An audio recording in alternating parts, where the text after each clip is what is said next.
Mickey Mouse.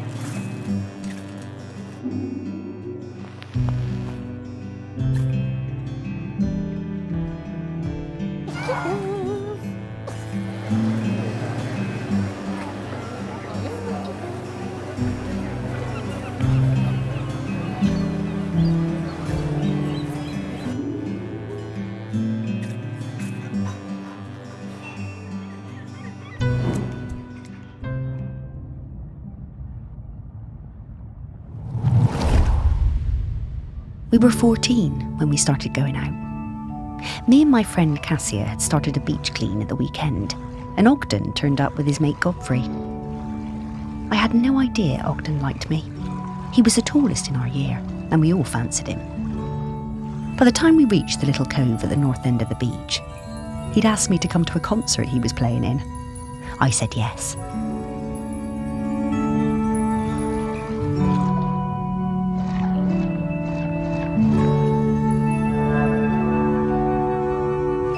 We'd been going out for a few years when I applied to Floristry College on the mainland.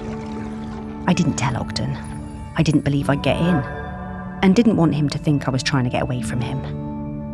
Ogden might have looked mature and confident, but he was a gentle soul, not nearly as sure of himself as he looked. But I did get in, and he was gutted. I felt terrible. I didn't want to hurt Ogden. He said he didn't mind, but I could see he was covering. My last week on Shelmerston was really hard. Every time I saw him, it felt so strained, and I couldn't sleep. Finally, on my last night, I made a decision. I would take an apprenticeship at the garden centre on the island instead, so we could stay together. It felt like the right thing to do. I would tell Ogden in the morning. But when I opened the door the next day, I found Ogden's sousaphone left on the doorstep. I was terrified. What did it mean? What had he done? I ran down to his house, my heart in my mouth. His mum, she never did like me, was a little bit smug. She told me Ogden had sailed off to New Zealand. He was headed to Christchurch, she said, and didn't know when he was coming back. Then she shut the door. I was more than a bit tearful, but looking back, I think we both needed to have a bit of an adventure.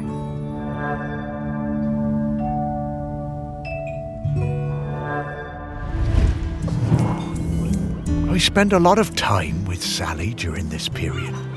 We used to meet up quite often when she returned from Floristry College and I was working at the museum. For a while I thought maybe we would get together. But she always seemed a bit out of reach. Sort of distracted. Well, it makes sense now.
I remember we was walking home from school, a bunch of us, and I told him my granddad said the lad had a live Bactrian camel living somewhere in the woods.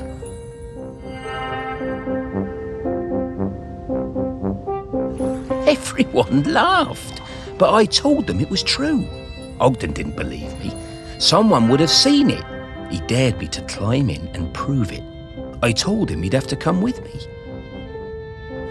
Sneaking past the big house, we were almost caught by the gamekeeper and had to run, hell for leather, for the woods. We reached the trees out of breath. I was bent double and leant against a tree. Ogden had better breath control and he recovered quickly. He saw it first. The clouds parted, the moon shone down, and Ogden gasped. And then I did too. Was it? It was. The next day, we were kicking ourselves. We had no proof. No one was going to believe us. But we knew what we saw.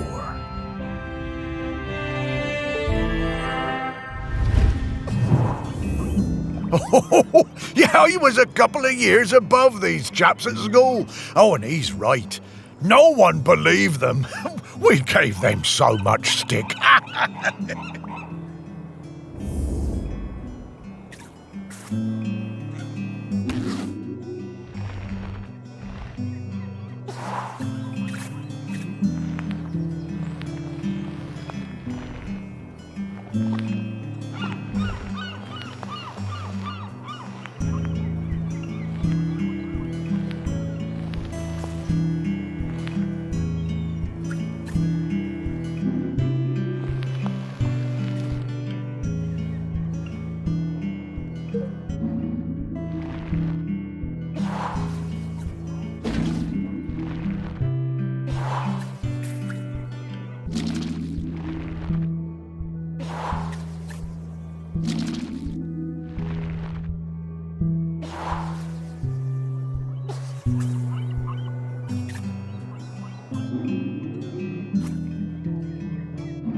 How did that get in there?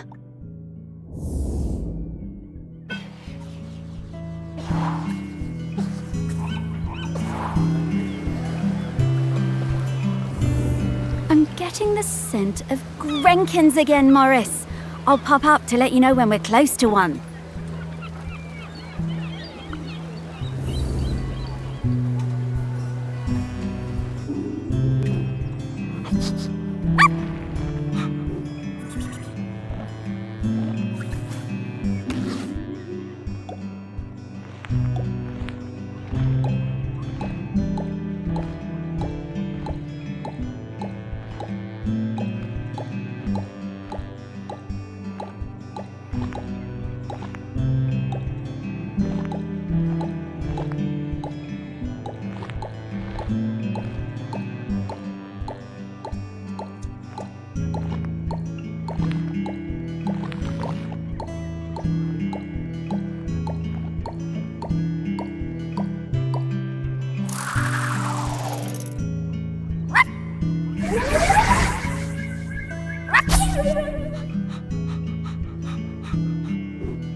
Camels are so obviously a made-up animal.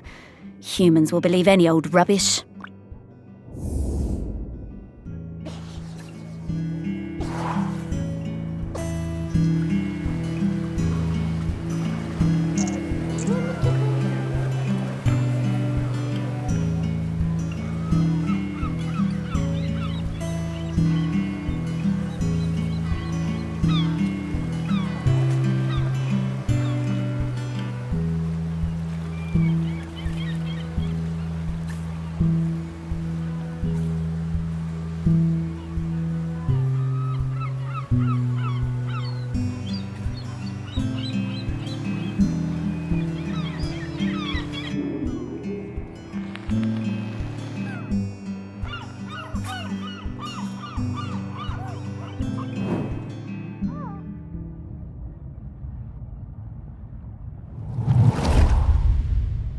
I missed Ogden so much, and for the first month there was no letter at all. I took my place at college on the mainland without knowing how he was feeling.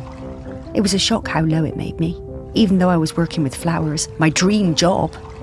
I threw myself into making friends and working as hard as I could.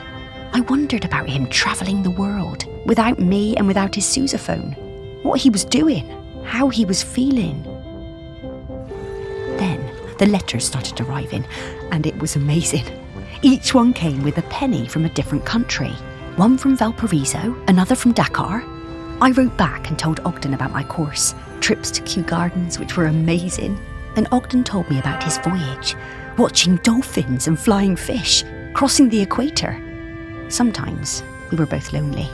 We poured out our hearts to each other. In a funny way, I think the letters made us closer than ever. When he arrived in Christchurch, he'd send me flowers pressed in his letters. I sent him a shell from home, and then he sent me a New Zealand halfpenny. It was my favourite. On one side was the head of a Maori tiki. Ogden told me it was lucky. I came back to the island, and when my father died, I opened up my own florist shop on the quay. I tucked the halfpenny under the front step for luck, polished up Ogden's sousaphone and put it in the window. They both brought me luck, and the shop flourished. One day, Ogden showed up at the shop, completely out of the blue. He told me there was nowhere like Shelmerston, and no one like me. I was so thrilled to see him, I asked him to marry me there and then. He said yes.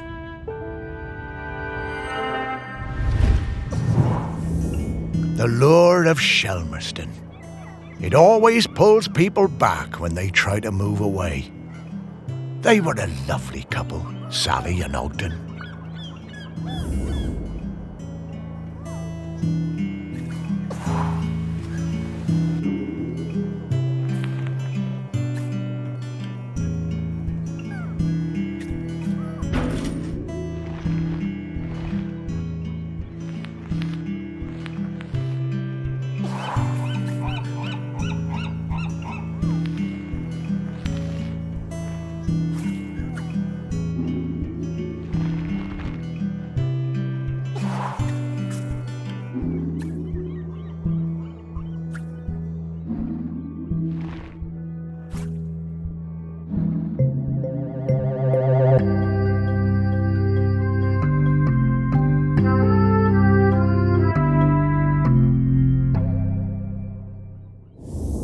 Yet one good thing about being dead, I'll never have to deal with counting change again.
I remember when a young Ogden asked to join the Shelmerston Silver Band.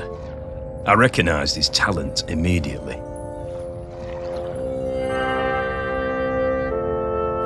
He could play anything, that lad. Literally anything.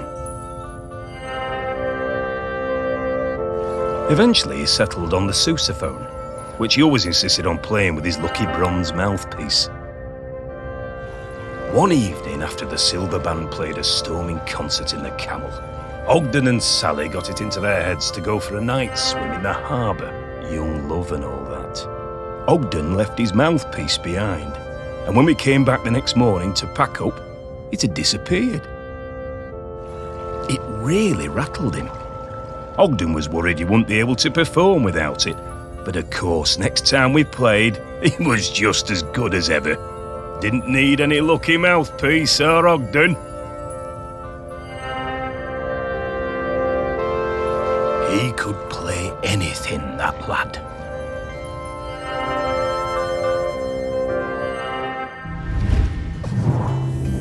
Ogden was so talented. A real virtuoso. Oh, I loved listening to him play. Ah, speak for yourself, Morris. It was a terrible racket.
They seem to have been using it as a funnel.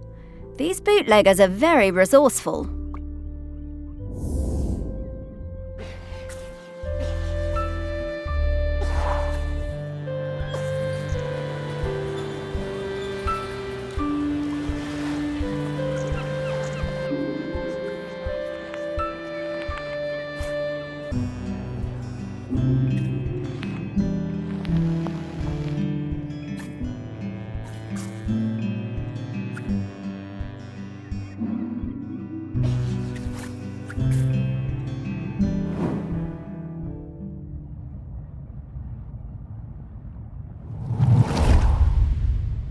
It was the day of the island cricket match out on the volcanic sandspit.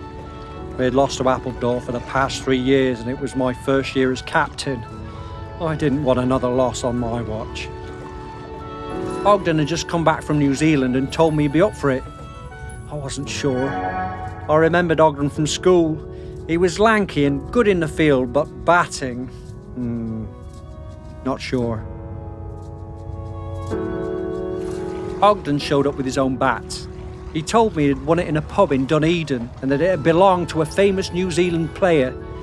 I wondered whether I should put him into bat at all, but Ogden whispered to me that he'd been playing on deck all the way home. I knew Ogden wasn't a bluffer, but he was never the guy who got picked for the first team at school. Still, I had nothing to lose. Ogden hit a 6 with his first stroke. We went wild. And just when I thought it must be a fluke, he hit another and another. He was a machine. Ogden hit so many cricket balls out into the sea that we had to stop play. We'd run out.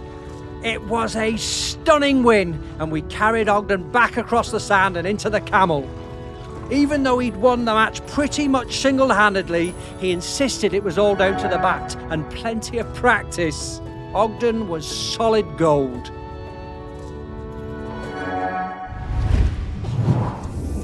How's that? What a great day that was. And we've beaten Appledore every year since. Those poor chaps never did recover from Ogden's incredible batting.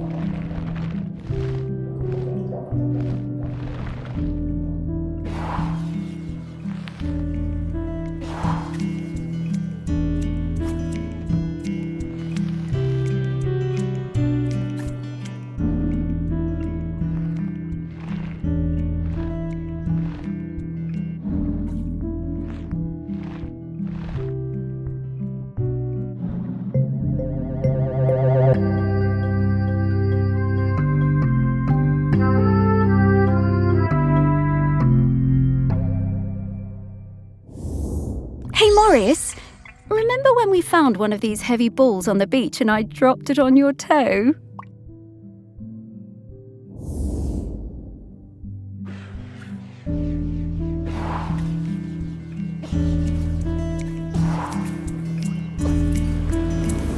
Ah, yes. A very distinctive odour indeed.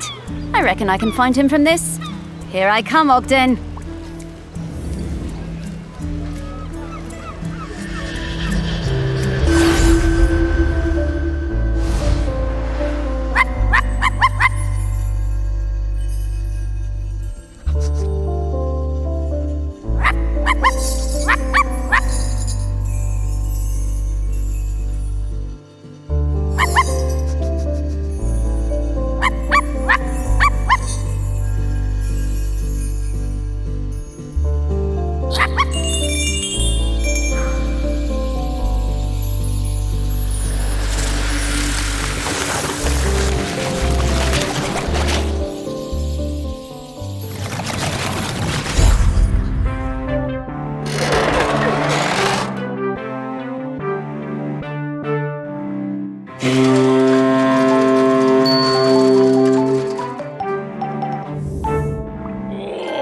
Oh, this feels so good.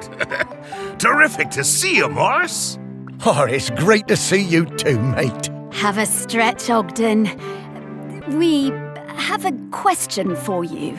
Sparky, owner of the very finest singing voice on the island. What can I do for you? Well, it's about the custodian. We need a replacement. Ah, yes. I've heard that volcano rumbling. Poor Aggie must be very tired. Yes, she is. We need a replacement. Oh, you want me to be the custodian? Well, I'm honored, but I can't. Are you sure? The island is in dire need. I know, and I sympathize, but Sally is the other half of me. I need to watch over her. Everything else may be changing, but she's my constant, and I'm hers. I need to go into the West with her when it's her time. Yes, I understand. You two always did have an enviable connection. We were very lucky to find each other.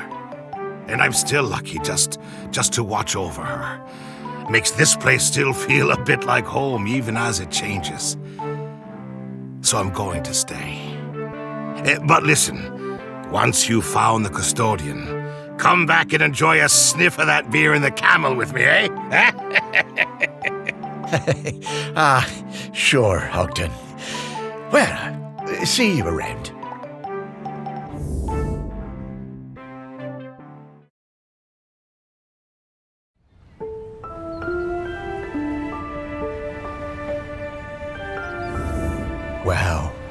After all these years, Ogden still carries that torch for Sally. I wish I'd been so lucky. Things I should have done. You were busy with the museum, Morris. And you did walks, and you did fetch and belly rubs and... Yeah, all right, yes. I was very busy. Thank you for reminding me. You did plenty. But now you need to find the next custodian. Hey, how long has Aggie been custodian? Oh, a little while now. You've met her, actually. I have? Well, her body, anyway. In the museum. What? Her body? In the museum?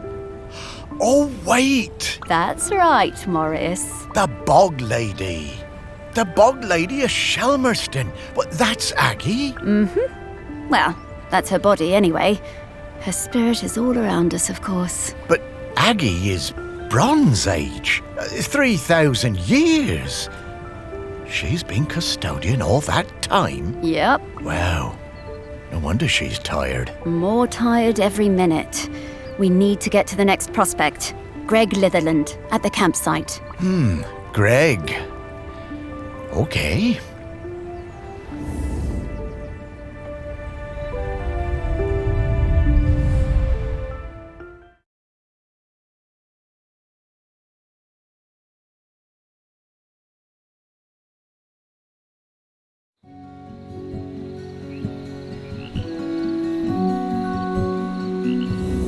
The one part of the island I never spent much time at. I never cared for camping. Although we did find a lot of Bronze Age goods down here. Really fascinating bits and bobs. I reckon this was an important place once. And not just to shellers. Oh, there's so many great smells here. Oh, and so many rabbits to chase. Stop it, Sparky, you have a job to do. You know, I suppose I do like it better up here now I don't have to worry about combing all those burrs out of your fur. At least this part of Shelmerston isn't changing too much. Yes. Now let's sniff out Greg. Yeah, I always found Greg a bit difficult. That business with the owl of his. He wasn't a bad guy at heart. Just liked animals a bit more than people, sometimes. Maybe. But who can blame him? Let's find some people who remembered him. Dig a little deeper. Memories of Greg Litherland. Here we come.